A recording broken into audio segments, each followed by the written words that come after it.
This is your opportunity to learn how atypical real estate investing in underserved communities does social good while generating multiple revenue streams for investors. True Podcast Series host and investor Ryan DeMent candidly shares his personal experiences and current industry insight that you won't find elsewhere. Let's get right to it. Hey guys, Ryan DeMent from TruVest. Hope you're having a great day. Third installment of the vlog. Got three things I'm going to talk about. My trip to Indiana last week and the good people that I met. Some things that are going on with us. And last is a little bit more of a general market overview of what I'm seeing with the tools I'm using. Some of the things that that I'm coming across and how we're going to look at them, because as much as we don't want to say it, there is a market correction coming. It's out there, it's brewing.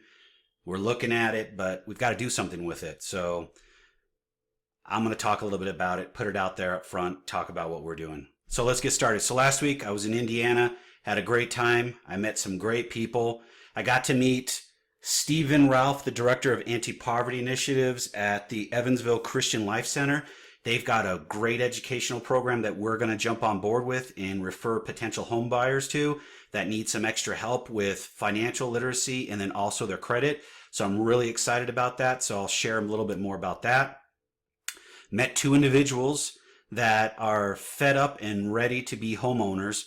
And the beautiful thing about it is they're ready to make that leap in themselves, in that change to where they can be able to make a difference in their own life and become a homeowner. They're not looking to rent.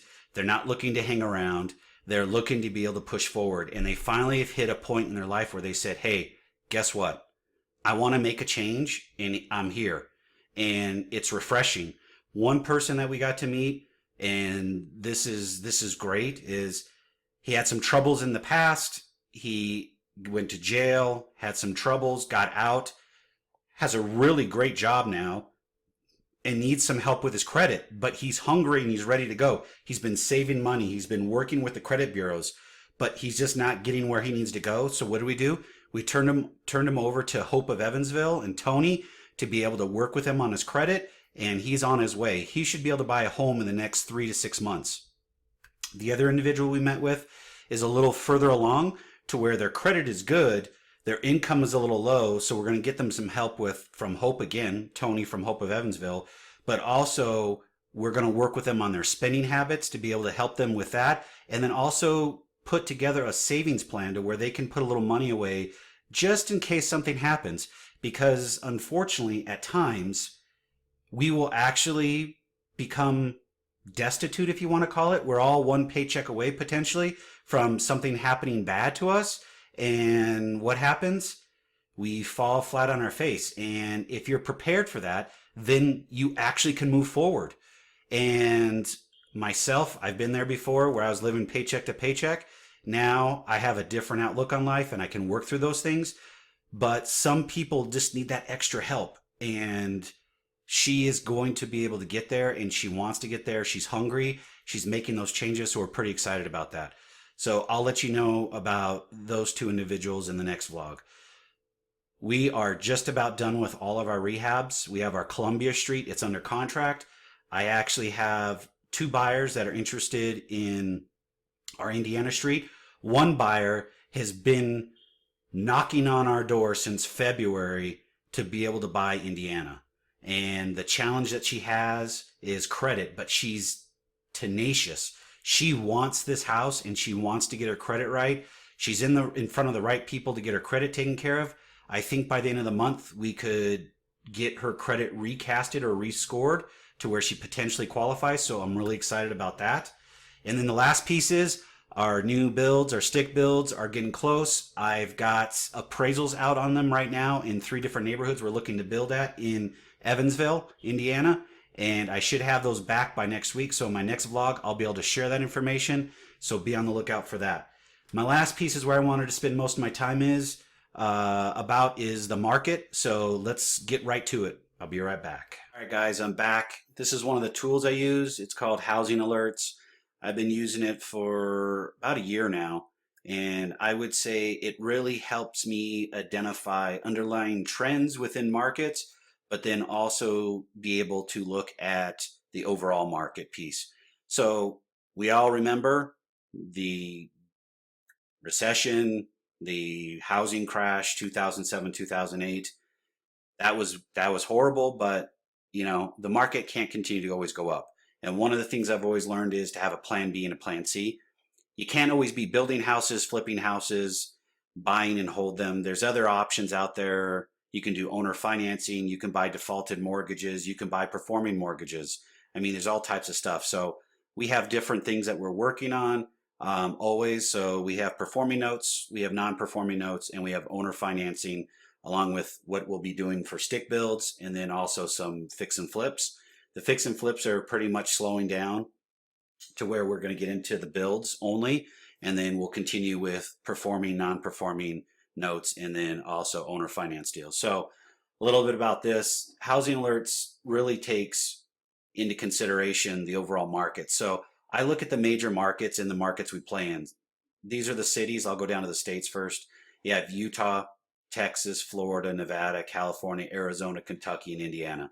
Places we do business in, but also market trend that I look at too.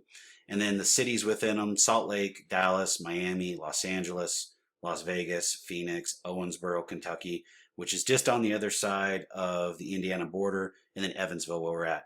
And if you guys can't tell, some of these major cities, Dallas, Miami, Los Angeles, Las Vegas, and Phoenix, these were all hit hard by the last downturn. So I keep an eye on those.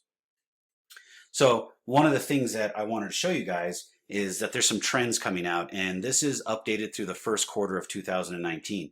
And the trend that you're starting to see from a state level is Texas is starting to see a downward trend. So these star 4, 5, and 6, these are all quarterly and then year over year numbers. So these are momentums indicators, and you can actually start seeing that the further out we go, you've got some challenges to where you're starting to see some red dots to where the momentum is not there. But then the master score is the overall health of the score, overall health of the state and what is going on within the state. And of course, the higher the number is, and you can see some of these are in the 90s, the better off you are in the short term. But you can see that the downward trend 1 year ago in Texas, it was 65. Now it's 34. 4 years ago, it was 80. So you can see that it's been on a downward trend ever since. But it's in a wealth phase. And a wealth phase is basically appreciation on your real estate. Real estate is still appreciating, but it's not appreciating at the rate that it used to. And that's what this is telling me. This is telling me, hey, there's some correction coming along. There's some slowing in the market. It's continuing to slow. So how do I validate that? I come up here to Dallas and I take a look at it, and look at this. We got all 3 reds here. So they're just 3 stoplights that are telling me, hey, Dallas is not doing its thing. It's not looking good. But you can actually see, again, Dallas itself 4 years ago was 89. Last year was 46. It's now 30. And it is not doing very well at all. So not a market that I want to be in. So staying away from it. Take Utah, a total opposite. All green lights. It's humming on all 8 cylinders. It was an 86 4 years ago, 94 last year. It's a 96 this year. It's hot. But look at Salt Lake. It matches. It's still hot and it's still going through. But here's what I'm trying to get to on this piece. Whether you're an investor or a home buyer, this is me personally and me professionally. Anything over $100 a square foot that you're paying for a house is overpriced. And I'll give you an example. When we were in the top of the market in 2005 and 2006, I was living in Las Vegas. And my best friend was a regional manager for KB Homes at the time. They had people lining up overnight to buy 3-bedroom, 2-bath homes, roughly 1,600 square feet. These houses were going for over $200 a square foot, some closer to $225, $250 a square foot. You're talking $400,000. So in today's market, I know it's different, but I'll give you an example. I live in a very small community within Salt Lake. It's 50 houses. When I moved in here 8 years ago, these houses were in the mid twos. 2 doors over from me, I have a house that sold for over $500,000 and a house next door to me that sold for over $600,000. We are $280 a square foot. That's crazy, one. And two, that number you can't get every day, and it's not going to continue to go north. So with that being said, we're starting to see a little bit of a tip to where things are going to start cracking. But here in Utah, we're at the top. I mean, this is higher than it was here in 2007, 2008. That was 230, 240. We're into the 280. I don't know if we'll get to $300 a square foot, but that's a huge indicator that tells me, whoa, slow down. You're overpaying for something that is not going to hold that number.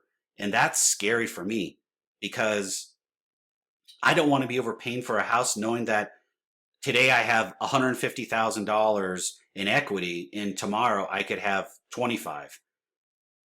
I just don't want to do that. It's just too crazy. So be careful on your purchases now, especially in these hotter markets. I mean, another one is Phoenix. If you look at Arizona, you're starting to see that red creep in. You got yellow slowing down. 4 years ago it was 84. Last year it was 92. It's down to 65, but it's still in that wealth phase to where it's still appreciating. It's roughly appreciated at 3.5, almost 4%. That's great. But go to the Phoenix area and look at it. Now you've got two reds. It's matching and a yellow. 4 years ago it's 86. 1 year ago it was 76. Now it's down to 66. Phoenix is starting to see a little bit of a crack in the foundation to where some areas, some pockets within zip codes are still hot, but the larger overall market is cooling off to where you're seeing these dramatic decreases in prices. Some people are still doing these $10 and $100 price reductions so they can get at the top of Zillow or the MLS. Those are a joke. But if you watch some houses, you're starting to see them come down 2,000, 4,000, 8,000, 10,000. And the ones that haven't done any price reductions have been on the market 120 days, 150 days, 180 days. They're in good areas. They're just overpriced. The market is starting to change and we need to be in front of it. Whether we're investors or looking to buy a house, are you looking to fix and flip? Are you looking to buy and hold? Those are all things you got to take into consideration because margins come into place. And we all know how the last market turned out. You don't want to go through that process again. Be careful in what you're doing. Don't get emotionally involved with a purchase. Stay focused on the prize. The prize is, and it's very simple that I use, if it doesn't match on the front end and the numbers can't come through on the sales price, it's time to walk away and we'll go on to another one. There's always going to be another property to buy. There's always going to be somewhere else to look. Know that. Just don't fall in love with a house and the numbers don't jive, because when they don't jive, that gets you in trouble. You're going to lose money. It's not fun. Been there, done that. It's not something you want to do. This is one tool that I use. Next week, I'll share another tool. I know I didn't do a lot on this, but I'll share their website, housingalerts.com. You can subscribe to it. You can take a look at it. They have all types of stuff. I can go to the dashboard here really quick. And they've got all types of reports that you can look at. I mean, here's a micro market map that I potentially look at every so often. And it helps out with understanding what's going on in the United States, but you can also go down to a zip code. This is through 2018, the end of 2018.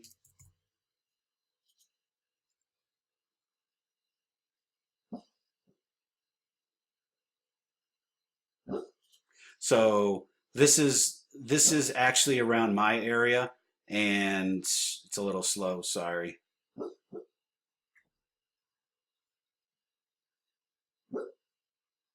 So loaded up here, guys. So here's all of Salt Lake County, city, and so forth. You can see Salt Lake, 8.9% appreciation, Tooele County, 7.1, Utah County, 8.3, Wasatch, 8.7. I mean, there's just a lot going on.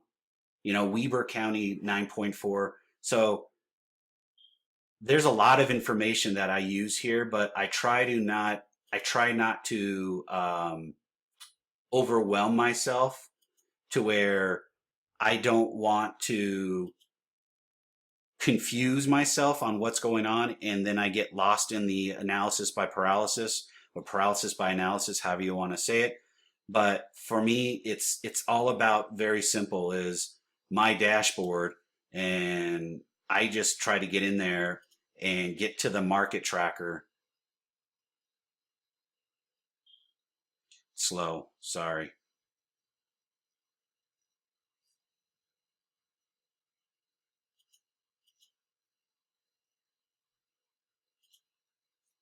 And I see what's going on. It's updated every quarter. They typically take about 40 to 50 days after the quarter closes to update. And this gives me an idea of where we're at. And you can drill down to each city if you want to. I mean, the cool thing about this is you can really see what's going on within the marketplace to understand what you're looking at and then what's actually going on, because in the end, you need to know what you're looking at and how you're doing things. I mean, look at Salt Lake. I mean, previous quarter, year ago, and now, all 98%. It's crazy. It's hot out here. Houses hit markets and go. I mean, it's not even funny. But if you look at this, look at the short term, current quarter, you're starting to see some yellow. Prior is green 2 quarters ago and a year ago. But the long term is still strong. But short term, you've got some bumps in the road. So there could be something going on. You just got to keep an eye on it. But here's that wealth phase chart that I was telling you about. Look at this. You're close to 7-8% appreciation within Salt Lake County, or Salt Lake City, I should say. Sorry. But look at the dip it took in 2007, 2008, 2010.